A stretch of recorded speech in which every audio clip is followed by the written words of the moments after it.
Ocean Beach in San Francisco is a perfect place for surfing and windsurfing. Despite locals often mentioning that the weather is mostly misty and gloomy, the sunsets can be really beautiful, and the sight of a cruise liner passing by may be inspiring.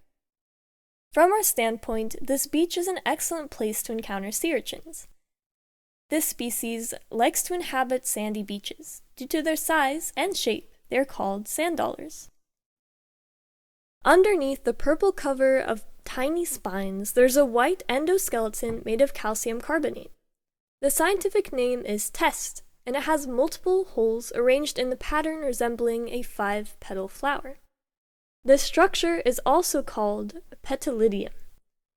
The holes are used for respiration. The signs on the other side of the sea urchin's body move in a wavy fashion, helping the animal to crawl on the bottom of the sea and dig into the sediment. The sand dollars found on the coast of Central California belong to Denraster species and can be seen in the vertical position under the water. This way, they can also filter floating particles. The sand dollars feed on algae, microscopic animals, and pieces of organic matter. They themselves are not particularly attractive as prey, but some fish, like halibut, sea stars, and crabs, do eat sand dollars.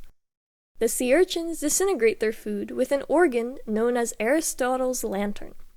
In the case of sand dollars, it has 5 razor-like parts, each of them resembling a dove.